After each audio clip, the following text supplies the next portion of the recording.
साथियों नमस्कार, मैं हूं पंकज उपाध्याय। आप देख रहे हैं अनंत वक्ता। आज कुछ छपी खबरों पे बात करेंगे जो देश में देश काल के साथ फिट भी बैठती हैं और चिंता का भी विषय बन के उभर के सामने आई है। आज हमारे साथ चर्चा करने के लिए योगी योगेंद्र सिंह माथुर जी हैं, सामाजिक कार्यकर्ता हैं। इनकी पीड़ा है समाज को लेके, लगातार कई बार मुखर होके बोलते रहते हैं।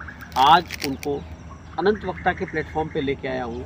योगी जी, स्वागत है कार्यक्रम में आपका। बहुत बहुत धन्यवाद। बांग्लादेश की समस्याएं पूरे देश और पूरे दुनिया के लिए पीड़ादायी भी है और एक संदेश भी लेके आई है। इस पे हम चर्चा करने वाले हैं। बांग्लादेश में हारा कौन है और जीता कौन है? किसको जीतना चाहिए, किसको हारना चाहिए? क्या आकलन कर पाते हैं आप अपने एक सामाजिक कार्यकर्ता के तौर पे? जी बिल्कुल, आज का बहुत ही गंभीर और विचारणीय विषय बांग्लादेश नरसंहार, खासकर जो हिंदू समाज को, सनातनी को या गैर मुस्लिम को कोई भी एनीथिंग उसमें वो टारगेट बनाकर उनको अन्याय अत्याचार जो कर रहे हैं, महिलाओं के साथ, लड़कियों के साथ, बेटे के साथ माँ का बलात्कार, भाई के साथ बहन का बलात्कार, बाप के साथ बेटी का बलात्कार, तो ये सारी इंसानियत को, मानवता को, मानवीय मूल्य को, सभ्यता संस्कृति को शर्मसार करने वाली घटना है। इससे नंगा नाच पृथ्वीवासियों ने, अगर इससे पहले देखा, जब बंटवारे में देखा, कश्मीर में देख लिया, अब वहाँ देखने लग गया। और ये नंगा नाच ये धरती वाले बार बार देखते रहेंगे, क्योंकि ये नंगे नाच के पीछे एक शब्द दिया गया है। अगर भाई धार्मिक मान्यताएं हैं, मजहबी मान्यताएं हैं, किताबी मान्यताएं हैं, और वे जो पाप को पैदा करने वाली, जो प्रतिशोध को पैदा करने वाली, जो पागलपन को पैदा करने वाली, जो हवस को पैदा करने वाली, उन मान्यताओं को का हवाला दे के और निर्दोष नहीं थे लोगों को एक टारगेट बनाकर उनको मारना, मैंने कहूँ हिंसक से हिंसक जानवर से भी गई गुजरी घटना है।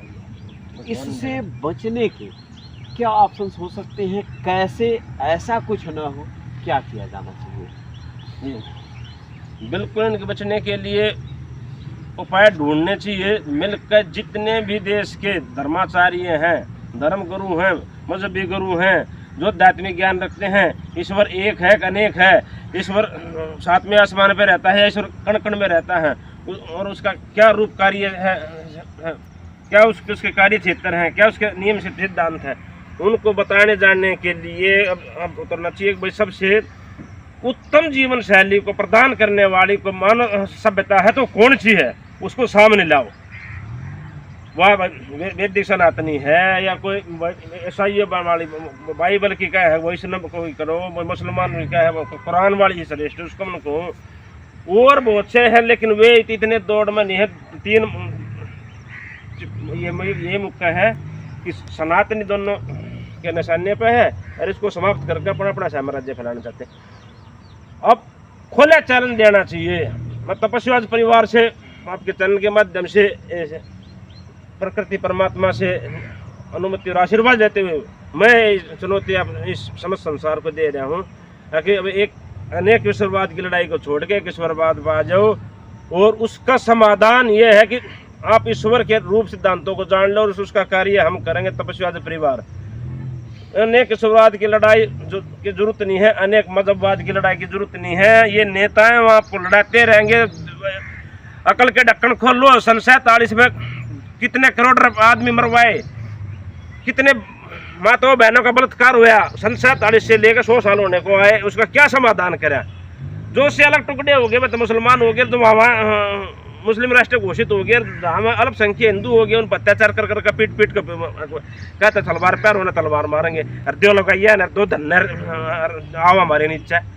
ये कोई इंसानियत नहीं है, कोई राजनीति नहीं है, ये नीति नहीं है, ये कोई उनकी रहवानियत है। और ये सारी राजनीति के भेड़ से डल्ला गिरे हैं। सब कुछ राजनीति के भेंट चढ़ने लगे। तो इसमें बदलाव कैसे आएगा? जिम्मेदार तो आप बता रहे हैं कि जो लोग हैं उनमें उनको सद्बुद्धि कैसे आएगी? क्या वो रास्ते हो सकते हैं?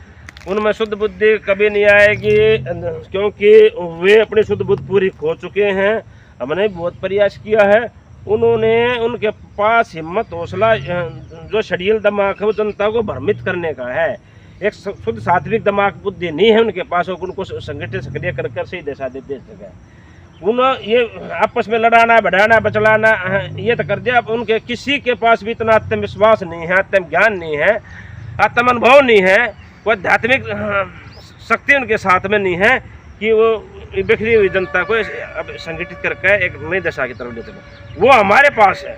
हमने कठोर तपस्या करी है, और कठोर तपस्या करके अब राष्ट्र की एकता अखंडता की महान सभ्यता संस्कृति के लिए हम आए हैं संयुक्त क्रांतिकारी मोर्चा लेकर, जो आने वाली दिल्ली विधानसभा क्षेत्र में पीड़ित परेशान दिल्ली वासियों को एक मजबूत योग्य दिल्ली सरकार देने जा रहे हैं।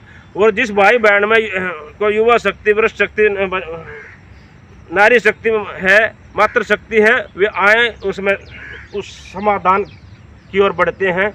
आओ अंधेरे से उजालों की ओर चलते हैं, आओ समस्याओं से समाधान की ओर चलते हैं। हमारे पास बहुत अनुभवी डॉक्टर हैं, इंजीनियर हैं, मास्टर हैं, डॉक्टर हैं, वकील हैं, जज हैं, इतिहासकार हैं, पत्रकार हैं, साहित्यकार हैं। तो ऐसी टीम बनी हुई है, और उस टीम को लेकर और हम दिल्ली में एक योग्य सरकार देने जा रहे हैं। नहीं चले और तो ये समझो सब कुछ राजनीति की भेंट चढ़ जाएगा। कोई समझता हो मोदी जी बैठे हैं, योगी जी बैठे हैं नीचे खाते, बुरा हाल कर दिया है विपक्ष ने, विधर्मियों ने, देश के गद्दारों ने, मक्कारों ने। इसलिए एक राष्ट्रवाद का, एक मानवतावाद का, एक न्यायवाद का, एक शांतिवाद का संगठन उठाएगा। ये नीति प्रकृति परमात्मा का खेल है, किसी को रोक के नहीं रोकेगा। और हमें उसका निमित्त माध्यम बना रहा है, और हम बन रहे हैं। ये हमारा सौभाग्य है, उसके लिए धन्यवाद है इस नीति को, प्रकृति को, परमात्मा को, मातृभूमि को, महादेव को, और मानवीय शक्ति और मूल्यों को। बहुत अच्छी बात है। योगी जी के इस आंदोलन के साथ आप भी जुड़ सकते हैं। इनका फ़ोन नंबर डिस्क्रिप्शन में है, आप वहां से संपर्क कर सकते हैं। अगले किसी ज्वलंत मुद्दे के साथ छपी खबर पे नज़र हमेशा बनाए रखेंगे, बात करेंगे। योगी जी, कार्यक्रम में हिस्सा लिया आपने, बहुत बहुत धन्यवाद। धन्यवाद, बहुत बहुत नमस्कार, धन्यवाद।